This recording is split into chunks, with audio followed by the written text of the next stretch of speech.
Hello' guys, যিহেতু আপোনালোকে দেখিছিলে আমি দিল্লীৰ পৰা 12টা বজাত ওলাইছিলোঁ হৰিদ্বাৰৰ কাৰণে আৰু আমি হৰিদ্বাৰ পাই গ'লোঁ মৰ্ণিং 4টা বজাত।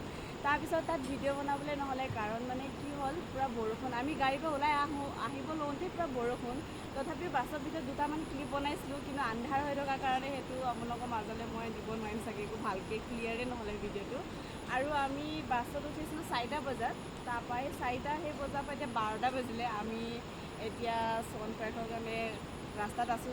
ৰাস্তাটো চব গোটেই এতিয়া হেৰি হৈ আছে, ট্ৰেফিক জাম হৈ আছে, কিন্তু ভিউটো চোৱা কিমান ধুনীয়া এটা ভিউৰ মাজত আমি ৰখিছোঁ।